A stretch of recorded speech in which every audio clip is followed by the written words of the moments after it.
Hi, everyone, and welcome into Joshing Around Milwaukee. My name is Josh Albrecht, and with me, as always, is... Hey, it's Josh Albrecht. That's right, Josh Albrecht and Josh Albrecht, and we are here to talk about all the wonderful things in our city of Milwaukee. And one of those people that definitely helps make those things happen is our guest today, Omar Shaikh, the owner of Carnevor, the 3rd Street Market Hall, and more. Omar, thank you so much for being here. It's great to be here. I love how you finished that with "and more" because there's so much stuff. It's like we would have to go to break halfway in between listing out all the things that Omar does. You're all over the place, man, and it's awesome. So for the people that don't know, and I'm going to let you give the elevator pitch a little bit of just, what you all have going on in the city of Milwaukee, how people would know kind of the things you're a part of. I mean, the main ones here are obviously 3rd Street Market Hall and Carnevor, but, have a few consulting companies as well and different types of companies, but it all really involves Milwaukee. Yeah, and I love that. But so I think a lot of people would be interested in knowing, like, what was the first thing? You're such an entrepreneur for the city of Milwaukee. Take us back to the first thing. What was that first thing you did in Milwaukee that really got the ball rolling? Oh, that was Sake Tumi. It was a restaurant called Sake Tumi. It was a famous sushi restaurant, and it took us about 7 years to open. There was a lot of anticipation. It was almost like you built the Taj Mahal, but it was very successful once we opened it. It was packed, and things were going to my head, and my head was getting a little big, and I thought it was the greatest thing, and then you get humbled, right? But no, I mean, Sake Tumi was the only restaurant that I know to date that I would come in. People would come in on a Tuesday. I'd quote them 2 hours, and they'd say okay, and I just couldn't believe it. It was insane. Yeah, I mean that's when though. Like I could understand my head getting a little bigger if on a random Tuesday night. I'm saying 2 hour wait, and they go, not a problem. Yeah. That's good. So obviously I want to break down the different things that you do, but with Carnevor and the 3rd Street Market Hall. But as Josh alluded to, your passion too for just Milwaukee and for the city is so awesome. And I think that people that maybe haven't even experienced, the projects you've been a part of, come to the 3rd Street Market Hall yet, gone to Carnevor, they know you through like social media and the things that you put out there, the things that you do with sport, our sports franchises in the city, and just kind of being that community leader of sorts. I think it's really cool. And I was curious, like, what made you go, you know what, I want to take it that next step? Because a lot of people have wonderful restaurants in the city, but to go that extra step and be like, hey, I want to know, I'm putting a free meal out. Who's going to predict the right score for this game for our team tonight? And you're out there and you're cheering just like everyone else. What made you say, you know what, I want to go that extra step? I don't know. I mean, I hate when I come to interviews and I can't answer the question because I don't really know how that happened. I mean, I never really signed up for. I mean, I just really love this community, love giving back, love trying to help all different types of areas. And before I know it, I was getting calls in the news when we've had issues here in the city, or I was called to help be part of the solution towards a lot of things that some city leaders couldn't fix. So slowly, I just integrated, and then I look back and I look and I see, well, oh my gosh. But I never really signed up for it. It just kind of happened, if you will. But now I think I have a platform and a lot of trust from the community. I have a lot of love from this community. People are so great to me. Not everybody. I mean, not everybody likes me, and you have to understand that. But now I'm able to use those things for things that like kind of touch my heart, right? And so like the Sade case that happened, and I was able to send a tweet, just an emotional tweet, saying, "Hey, we've got to get this done. We've got to get some money for this family."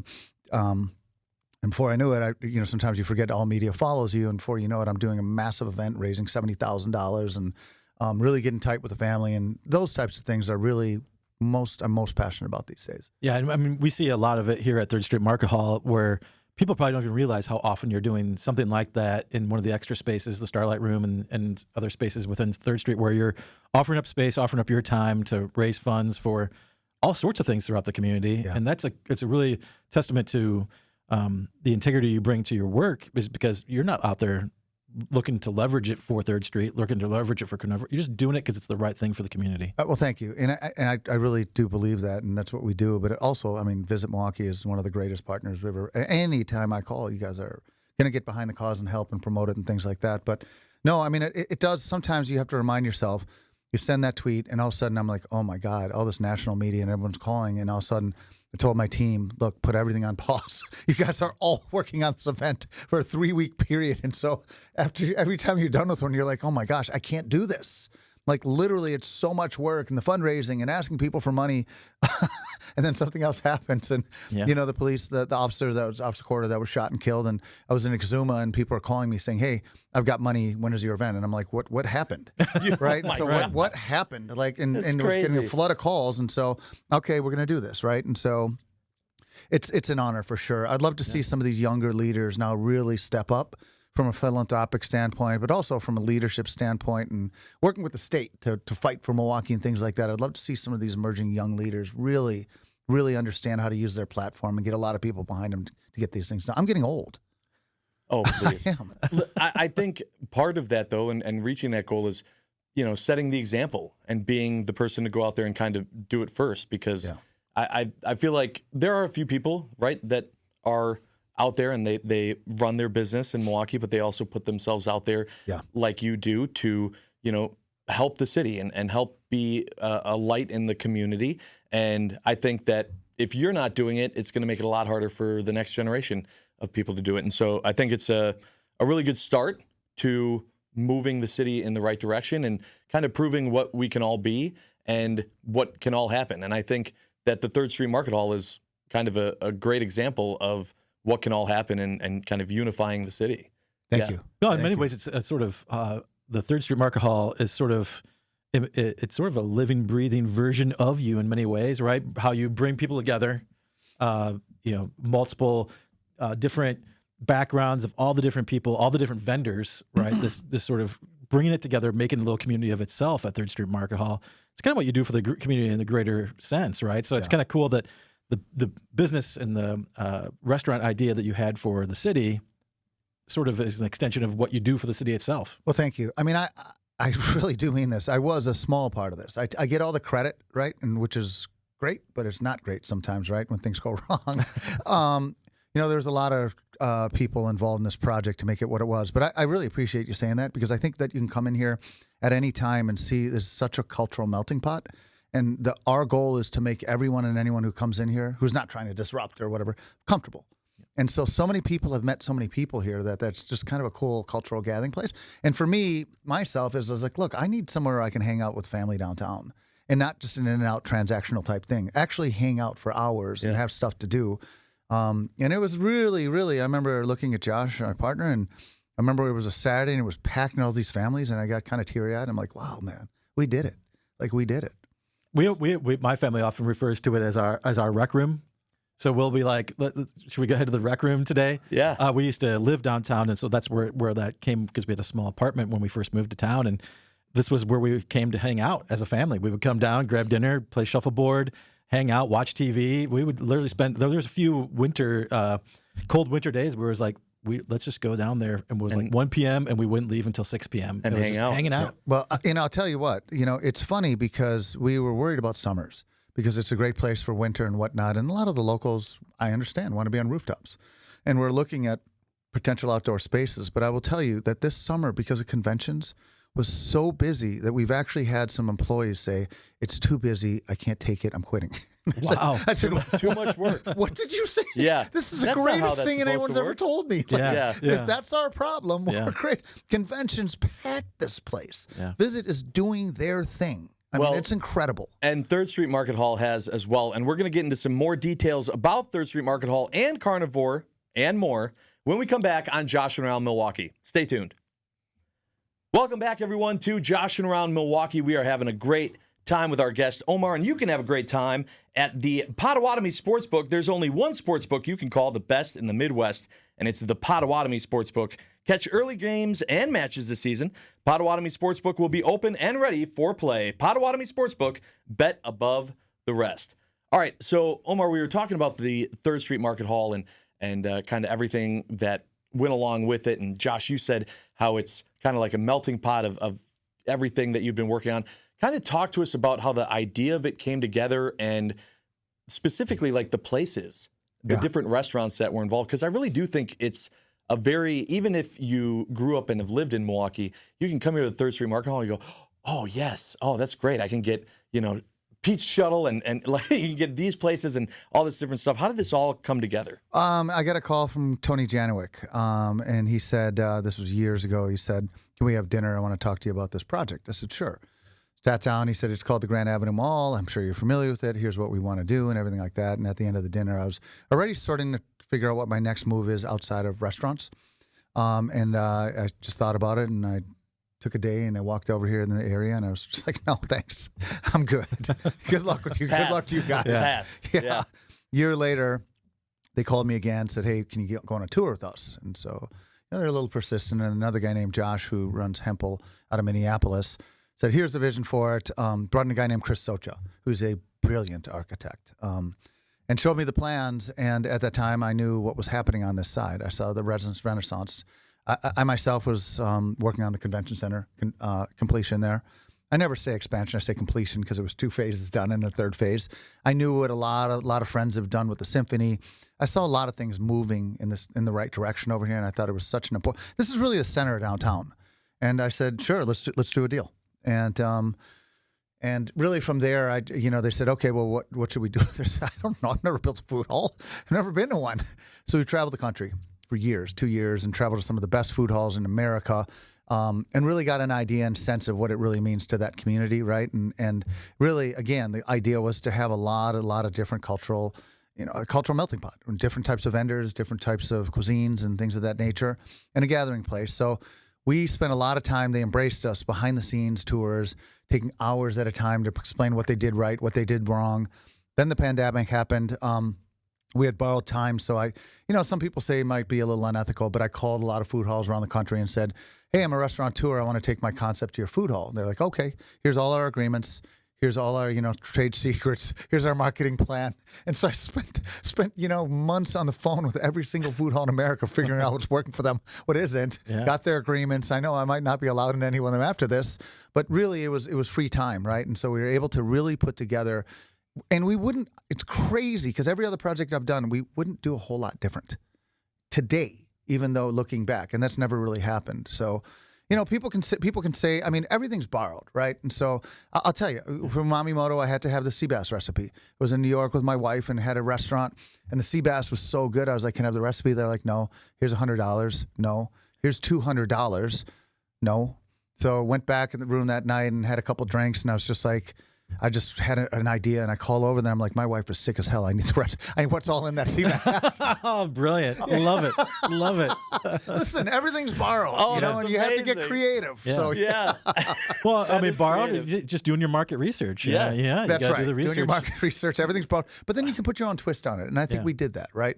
Everything here, everyone's local. Yeah. Everyone's local. Well, you've definitely Milwaukeeified the concept. Yeah. Like it's fully Milwaukee here. And now we have all of these vendors in here that all get along. That wasn't the case. And so you kind of have to mix and match. Now it's just a great culture where they're trying to help each other and they're working with one another. And that's really that sense of community that they have and pride in it too is really what makes it work. Yeah, it's gone so well with, you were mentioning the conventions and being so close to the Baird Center. Just 2 blocks away in essence, right? Fastest walk you can make.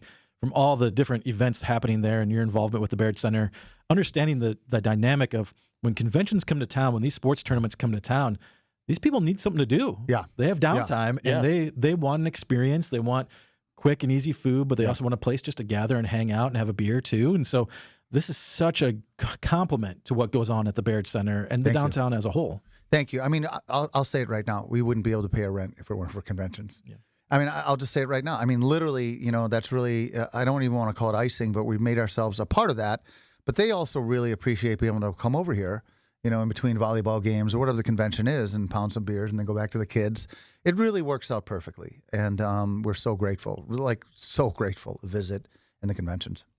Yeah, it's fantastic. I've had groups through different things that I've done that I've brought in, and we actually, through these goofy shirts that I wear, I had people from all over the country that came, and we started our whole little tour of the city here at the 3rd Street Market Hall. And, everyone was just, this is so cool. And, I was like, all right, hey, we're going to go to the next place. And they're like, do we have to? Can we just stay here? And I was like, all right, for a little bit longer. But, yeah, there's a whole city to see. We got to get out. But so it really is just a great spot, and if you're listening right now and you haven't been down to the 3rd Street Market Hall yet, I mean, you got to make time. You got to make time to get down because it's definitely worth it. And for me, it's rewarding too because I don't think I'm an ego guy, right? But I do know a lot of people here in town. But it's been very humbling here because it's so many tourists that I'll just start walking up talking to people. I want to talk to the tourists. I want to talk to the conventioneers. I want to see how they feel about Milwaukee, and they're like, "Who the hell are you?" Like, And I'm just owner. I'm one of the co-owners here, and start talking. But I really realize like how much people love this city when they come here. Yeah, I mean, literally. Almost 100% of the time, they're kind of like, wow, I really love this city. Yeah. It's amazing. And then they have to find a place to go for dinner, and that brings us to Carnevor, which we are going to get to next on Joshing Around Milwaukee. Stay tuned. Boy, that's it. Welcome back, everyone, to Joshing Around Milwaukee. We're having a great time with our guest, Omar. And Omar, we talked about 3rd Street Market Hall, but let's bring it back to Carnevor Steakhouse and what you've done with not only just an amazing restaurant in the city in Carnevor, but really how it's become kind of, I'm just going to say, the spot, and there's been a lot of different celebrities and athletes and people that have gone in there, and I have tons of questions. But first, kind of just talk about how Carnevor came to be and what's all happening with Carnevor. Yeah, no, I was coming off. It didn't work out at Sake Tumi, and so I said I want to open a really high-end steakhouse. And I thought it was like the greatest idea at the time. I felt like, okay, I'd learned enough about the restaurant business. But I brought in some really smart people, and I learned a lot from smart people. I just couldn't come up with a name. So I just remember like waking up next to my wife, looking over, and I said, Carnevor. She said, what? And I was like, wow, this is the greatest name ever. And then I looked up the definition. It says one who victimizes another flesh-eating animal. And I'm like, oh, my gosh. And so it really stemmed upon the name. And then you can come up with the concept. And I really felt like we could really do something with it. And I just remember we were overdrafted on our bills, and it wasn't working. All those people to Sake Tumi, my head was like this. I was like, everyone's going to follow. But then they wanted a little bit of sashimi and a little sake. They weren't big cab steak eaters. So I was like, wow, I have to find a whole new crowd. It was kind of learning. And I remember my wife was pregnant. We were sitting at the bar at Carnevor, and I looked over at her. Can I cuss here or no? No. Okay. I looked over at her, and I said, I think I really effed us. There was 3 tables. We were out of money, and, and I was looking outside. It was snowing, and tears just started pouring out of her face. And I'm like, what did I do? Yeah. What did I say? Like, wow. 2 weeks later, Dennis Ghetto called and said, that was the best steak I've ever bitten into. I go, oh, my God, he's the critic for the food, Journal Sentinel. And he's like, get ready, kid. And really, from that Friday, our phones were exploding. Wow. And that's how it all started. And then it's just snowballed from there. Now you hear stories, and this is one that I want to talk to you about, of just the people, we talk about tourists, people coming in, celebrities when they stop in, and different athletes are going, all right, where's the best place to get a steak? And they find their way to Carnevor.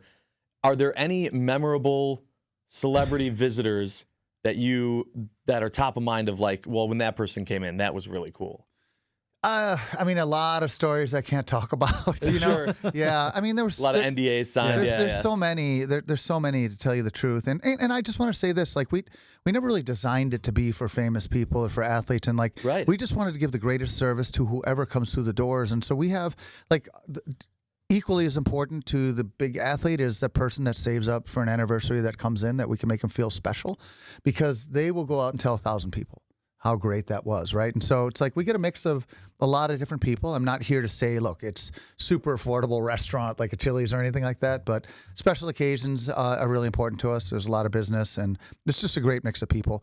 Again, I wanted to create a restaurant that didn't have tablecloths, wasn't Frank Sinatra, that wasn't fancy, that you wear a hat backwards, that you wear a T-shirt. I wanted everybody to feel comfortable, yet have the elements of fine dining, and I think we nailed it. Yeah, you absolutely did. I'm grateful that I've been able to be there and enjoy a meal, and it definitely has that feel. I didn't feel out of place. I didn't feel like I forgot my tie. Yeah, it's so funny. I talk to so many people from out of town, and I'll say, oh, where are you staying? And they're like, oh, we're staying, at the Pfister. And they're like, okay, cool. You got dinner plans? And they're like, yeah, there's some place we saw online. It's supposed to be good, Carnevor. You think it's going to be okay? I'm like, yeah, you'll be fine. Yeah. You'll be fine. Yeah. Hopefully you called, a month you get ago a reservation? to get a reservation. But it's always so funny because people, when they're coming from out of town, they don't know yet. They haven't experienced it yet. So they're still in that phase of like, is it going to be okay? And what am I getting myself into? Is it just another steakhouse? No, just wait. You'll be pleasantly surprised. I mean, I get New Yorkers, and it sounds arrogant, and they come in, they're like, "Oh, we're New Yorkers and Carnevor," and it's just, I'm like, "Look, this is going to be one of the best meals you ever had, top to bottom." Like, I promise you that. And they look at me like, yeah, I'm crazy, but it's rare that I don't hear otherwise. Yeah. We really take. I mean, we source our ingredients from around the world. I mean, we really take so much pride in what we bring in, and you know, one day we'll be back on Milwaukee Journal's top 25 restaurants, you know, but, you know, it's all good. I think the people have spoken. We're packed every single night, and we're growing. We're growing this year. And that's the key, right? As long as you're doing that, you know you're doing it right. Yeah. So what is next for you, Omar? What's the next thing that we can expect? Because you can't stop. Yeah, no, I don't know if someone told you you can, but you can. You got to keep going. No. I have a lot of stuff on non-restaurant stuff. I mean, we're working right now to refreshen Carnevor's brand because it's 20 years coming up. So we're working with a famous athlete. He also has a famous clothing line to kind of revamp Carnevor with the uniforms, and it's going to be really, you know, really cool collab that's really limited release. We're not going to be selling it. It's going to be for the Carnevor kitchen, for the Carnevor staff, and for a few VIPs. Working on another athlete on a custom art piece that's going to go in the back room, and then he'll be on a show. Really, really cool time to refreshen stuff up, to keep it cool and keep it going. I can't say who they are yet, but one of them you can figure out. He's gotten really famous with his collabs with a lot of different people. He's an incredible guy. Beyond that, just working on a couple new companies. Going to invest in a financial company. And then also we're going to get involved in the hemp distribution company too, because I think it's time. It's time that it becomes legal in our state. But I think that, you know, we're all about regulation when it comes to that, right? It should be all basically ISO certified, laboratory tested, almost food grade pharmaceutical.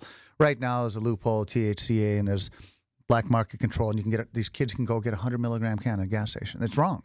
So we're all about regulation, and so working on that and a few other things and staying busy. It's been really busy. Well, we're looking forward to the next thing that you do, and we appreciate everything that you've done for the city so far. And again, thanks so much for joining us on today's show. And some new food vendors here, too. So we're going to be working on some new food vendors. Had an Indian food tasting that was phenomenal yesterday. I don't know if you guys like Indian food. Amazing. Oh, yeah. I think that's the missing piece here. I really do. Well, you got the candy shop now, too. The candy shop's coming in, too. So I think that's going to be great for kids and adults. Yeah. It's fun. It's really fun. We consistently try to evolve. Awesome. I really appreciate both of you guys having me on. I really do. Yes, thank you so much for joining us. And thank you to you for tuning in to this episode of Joshing Around Milwaukee. For more information, of course, go to visitmilwaukee.org. We will see you next time. All right, everyone. Thanks again so much for joining us for this episode of Joshing Around Milwaukee. If you're seeing this part of the show, it's because you are watching or listening on one of Visit Milwaukee's social media platforms, and we really do appreciate that. We're having a great time with our guest, Omar, today. And Omar, this is the part of the show where everyone has to answer Josh's big question. Josh, take it away. Yeah, it's the big one of the day. Omar, you're very familiar with Visit Milwaukee's brand. You help support us all the time. One of the things we'd like to say is Milwaukee's got a lot of cool things going on right now. We call that Fresh City Vibes. Yeah. What's giving you Fresh City Vibes right now? You know, I mean, there's so many, to be frank, but the one that I really think pops out that I think was really, really cool for the city, and I'm proud of Matt Dorner, is the dog park. I think that's really cool because listen, I talk to people from the suburbs all the time. I don't know if I want to go down, but they're actually, for their dog, they're willing to come downtown now. Nice. You know, Yeah. so which is so cool to hear. But I think it's just such a good addition to the city. They're going to build out a brewery there too. Another great thing for the city. You know, I really admire what they've done. Oh, it's a perfect thing because and with the downtown population growing of residents, not just the visitors, but the residential population's growing downtown. Key component to making it feel comfortable for people, whether they're visiting or living downtown. The dog park's a great 100%. asset for sure. So lots of great trails for people to walk their dogs and all the fun stuff. And Yeah. Is 3rd Street dog friendly yet? We have open kitchens here, so the health department will shut us down if we Outside in the patio? Outside in the patio, they're welcome. We're actually working on something that might work with the dog park as well. We just had a long meeting on it yesterday, and you know, I own 7 dogs myself. Yeah, 6 dogs. that's and a then lot of dogs. Yeah, I was going to say that is many dogs. 11 chickens, 7 dogs. But you know, I mean, Partridge in a pear tree. so we are all about, you know, our dogs, and I understand that there's people care more about their dogs than most humans. So let's take care of them. Time to cater to the Give them dogs. some- cater to the That's dogs. right. Yeah. We're missing a market here. That's let's, right. let's get it under. Omar, 100%. like we're gonna hear news like 2 weeks from now. Omar, latest venture, dog Yeah. food company. And he'll come on, next time, and he'll be like, "Well, here's what I did. I had time. I would travel all over the country. I went to every dog park. And then and I would try to ask, give me the plans for right. what you guys did with this. They didn't do it. I had to tell my dog was sick. Yeah. And The then whole thing. You have to do what you have to do, Josh. You have to do what you have to do, man. Yeah. Oh, I love it. That's so awesome. Well, again, thank you so much for joining us and for everything that you do. And we can't wait to see whether it's dog friendly or whatever it is next that you do, because it really has been just awesome to follow along and have it be a part of the history and continuing history of our city. Thank you. Thank you very much. Awesome. And thank you, everyone, for watching and joining us on this episode. As I mentioned before, for more information, you can always go to visitmilwaukee.org, and we will see you next time.